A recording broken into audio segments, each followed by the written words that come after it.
गुंडों ने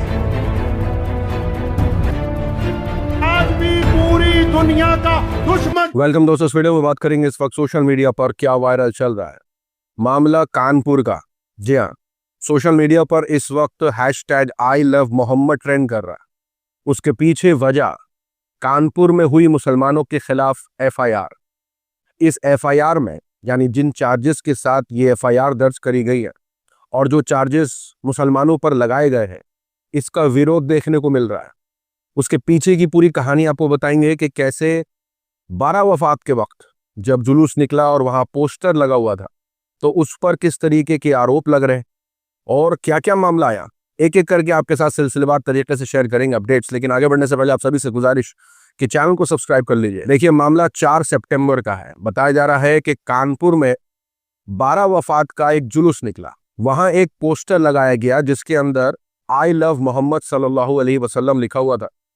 अब ये पोस्टर सईद नगर के उस रूट पर था जहां से रामनवमी का जुलूस भी निकलता है। अब देखिए, इसके अंदर ऐसा कोई भी बयान या कोई नफरती जो स्लोगन्स होते हैं या भड़काऊ भाषण होते हैं, यहाँ इस जुलूस के अंदर ऐसा कोई भी आरोप नहीं लगा है इसके ऊपर कि जुलूस के अंदर कोई भड़काऊ नारे हो या किसी तरीके का ऐसा मामला जिसके ऊपर जो चार्जेस लगा दिए गए हैं, ऐसा कोई मामला नहीं है। बस आपत्ति इस बात से थी क्योंकि जो लोकल ग्रुप थे उनकी आपत्ति इस बात से थी कि माहौल को टेंस करने की कोशिश, और ये भी कहा गया कि ये नया रिवाज है, यानी आई लव मोहम्मद लिखना पोस्टर में और पोस्टर लगाना एक नया रिवाज है। यानी इस तरीके की बातें चल रही हैं कि सिर्फ पोस्टर से जो है वो कुछ हिंदू संगठन के लोगों को आपत्ति हुई, मौके पर पुलिस पहुंची और ये सारी बातें होने लगी कि ये सारा कुछ नया रिवाज है और इस जुलूस के अंदर जो है वो आई लव मोहम्मद का पोस्टर लगा दिया गया है। और पुलिस ने जो है वो कार्रवाई करते हुए उस बोर्ड को वहां से हटा दिया और एफआईआर दर्ज कर दी। अब जो ये पूरा विवाद है वो इस बात का है कि आई लव मोहम्मद लिखने से किसकी भावनाएं हाथ हो जाएंगी भाई। यानी ये तो प्रॉफिट मोहम्मद सल्लल्लाहु अलैहि वसल्लम के प्रति मोहब्बत का इजहार है मुसलमानों का। यानी मुसलमानों का तो यही कहना है कि इसके अंदर तो कोई ऐसा भड़काऊ नारा है ही नहीं। यानी नफरती बयानबाजी तो आप जानते ही होंगे कैसे वायरल होते हैं। अब उन ऊपर इस तरीके से एफआईआर नहीं होती हैं, यानी उनके ऊपर एफआईआर करने के लिए जो मुशक्कतें करनी पड़ती हैं, ट्विटर पर हैशटैग ट्रेंड करवाओ, पहले तो रिपोर्ट पेश करो, सबूत दो, तमाम चीजें करनी पड़ती है। तो जब प्रेशर आता है, जब कुछ होता है, तब जाकर के उन पर तो एफआईआर होती है। यहाँ पर जब इस तरीके का विवाद सामने आया कि सिर्फ आई लव मोहम्मद लिखने की वजह से ये कुछ जो लोग हैं वो भड़क गए और कहने लगे कि ये पहले नहीं था, ये क्यों किया जा रहा है, ये उकसाने की कोशिश है, पहले ऐसा कुछ भी नहीं था। यानी सिर्फ आई लव मोहम्मद लिखने की वजह से कोई किसी को उकसाने की कोशिश, यानी इसका विरोध हो रहा है कि आई लव मोहम्मद से क्या दिक्कत। दूसरा, इस बात का भी विरोध हो रहा है कि क्यों इन सेक्शंस के तहत मामले दर्ज हुए हैं, क्योंकि जो चार्जेस है वो है कम्युनल हार्मनी बिगाड़ने की कोशिश, अनलॉफुल असेंबली, धार्मिक भावना भड़काना। यानी इन सेक्शंस में जो है वो एफआईआर दर्ज हुई है मुसलमानों के खिलाफ। लगभग बताया जा रहा है 25 लोगों पर मामला दर्ज हुआ है। अब देश के अलग अलग हिस्सों से जो तस्वीरें आ रही हैं मुसलमानों की, उनका ये कहना है कि अगर आई लव मोहम्मद लिखने की वजह से एफआईआर हो जा रही है तो भाई सभी पे कर दीजिए फिर इस हिसाब से। तो यानी अल्लाह के नबी से मोहब्बत करना तो उनका ईमान का हिस्सा है मुसलमानों का।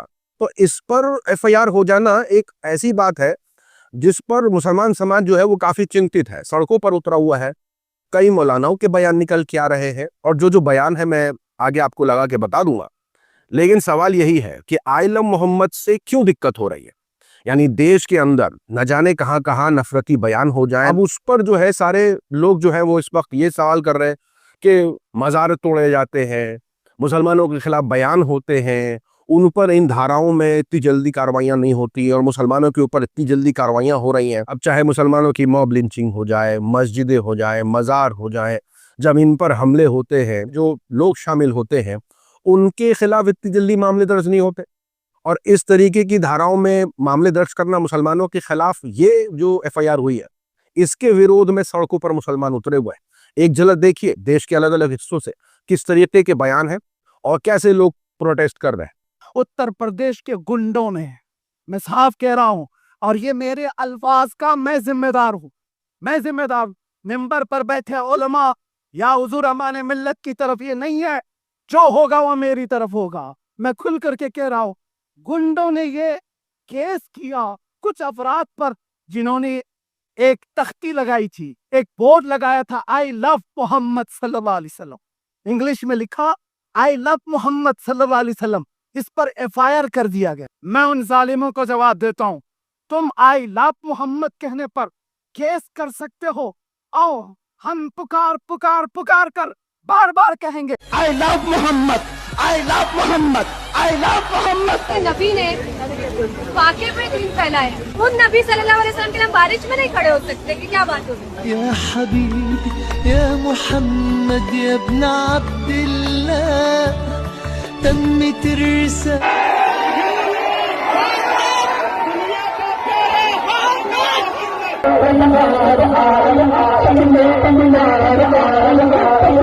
मोहम्मद मैं कहता रहा, या मोहम्मद मोहम्मद मैं कहता रहा। है उसी की एक झलक आप देख सकते हैं इस्लामपुर में इस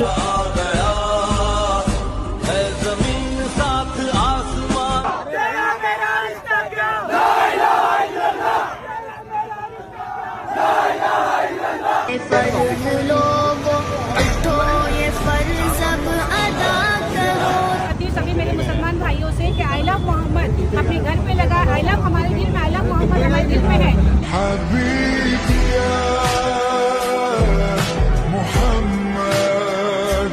दिल में इश्क नबी की हो ऐसी लगन। आज भी पूरी दुनिया का दुश्मन, आज भी पूरी दुनिया की इस्लाम मुखालिफ ताकतें आज भी मोहम्मद रसूलुल्लाह के मुखालिफ इस बात को जानते हैं कि इनको फिरकों में बांटा जा सकता है, लेकिन जब बात रसूलुल्लाह की अजमत की आएगी तो फिर सारी दुनिया जानती है हम देवबंदी बरेलवी बाद में हैं, हम अंसारी पठान बाद में हैं, तमाम के तमाम रसूलुल्लाह के गुलाम हैं। अब देखिए, इसमें सिंपल सी बात देखने वाली ये है कि मुसलमानों की तरफ से कहा यह जा रहा है कि वो तो सिर्फ एक बोर्ड था, यानी 12 वफात जो मनाई जाती है मिलादुन नबी, उसके मौके पर ये सारा कुछ हुआ।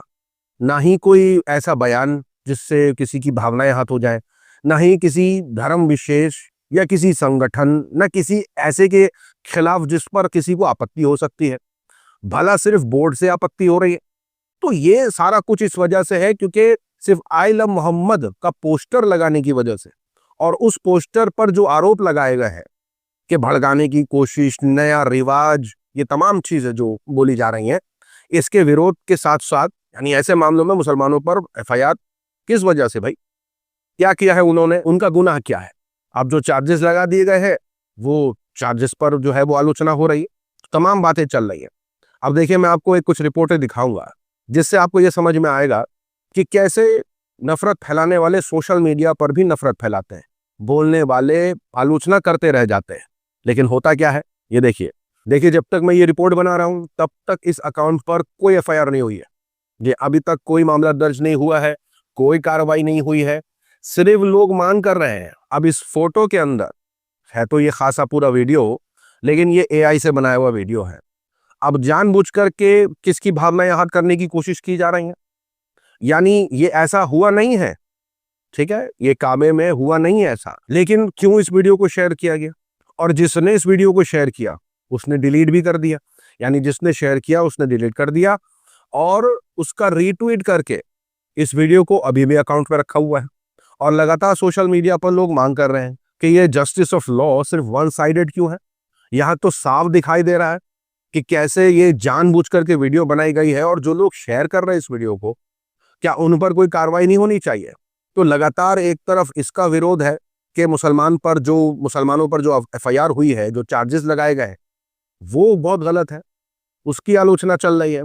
दूसरा ये कि भाई ऐसे मामलों में क्यों अभी तक इसके अकाउंट को सस्पेंड नहीं किया गया है, क्यों नहीं इस पर आवाज उठाई जा रही है, क्यों नहीं इस पर कार्रवाई की जा रही है, जबकि देखा जाए सोशल मीडिया पर लगातार इसके खिलाफ ट्वीट किए जा रहे हैं, बोले जा रहे हैं कि वीडियो को हटवाओ, एडिटेड वीडियो चलाई जा रही है जानबूझ करके। और इसके अंदर कुछ 2-3 पहलू भी हैं पहली तो ये बात चल रही है कि अभी जिस तरीके की वोट चोरी वाला मामला एक और उजागर किया है राहुल गांधी ने 2.0, तो इस पर भी सवाल उठ रहा है कि ये सारा कुछ इसलिए है ताकि जो बड़ा मुद्दा है इसे किसी तरीके से दबाया जाए, क्योंकि वाकई इस पर बड़े सवाल खड़े होने लगे थे। क्योंकि राहुल गांधी ने जिस तरीके के आरोप इलेक्शन कमीशन पर लगाए, जिस तरीके की खुलासे उन्होंने अपनी प्रेस कॉन्फ्रेंस में किए, तो अपने आप में जो है वो देश के अंदर ये मुद्दा बड़ा होता जा रहा था।